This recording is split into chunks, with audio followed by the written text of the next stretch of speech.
Je vais vous parler de Christmas Pudding, qui a été écrit par Agatha Christie, auteur de nombreux romans policiers, née le 15 septembre 1890 au Royaume-Uni et morte le 12 janvier 1976. Son nom de plume est associé à ses deux héros, Hercule Poirot, détective professionnel belge, et Miss Maple, détective amateur. On la surnomme la reine du crime. En effet, Agatha Christie est l'une des écrivaines les plus importantes et novatrices du genre policier.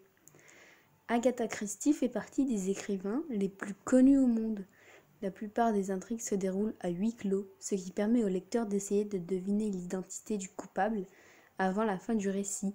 La saveur de ces histoires réside dans la résolution de l'enquête, souvent improbable, prenant le lecteur par surprise.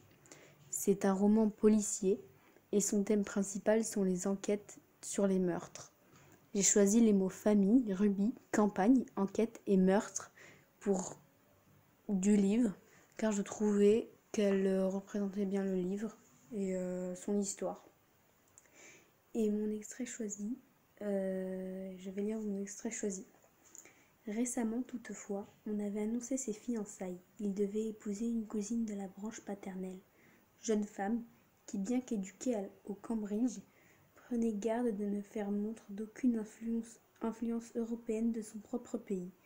Le jour du mariage avait été fixé, et le jeune prince s'était déplacé en Angleterre avec quelques-unes des fameuses pierres précieuses de la famille afin de les faire remonter de façon plus moderne et appropriée par Cartier. Parmi elles se trouvait un rubis très connu, auquel, après l'avoir desserti de son lourd et vieux collier, le célèbre joaillier avait donné nouvelle allure.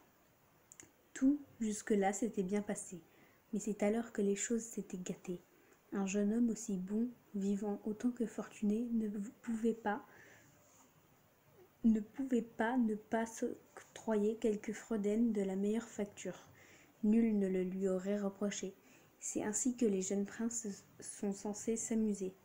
Qui lui a emmené son flirt du moment dans Bond Street et lui eut offert un bracelet d'émeraude ou un clip en diamant pour la remercier des faveurs accordées, aurait paru tout à fait normal et approprié en regard des Cadillacs dont son père gratifiait invariablement ses danseuses favorites.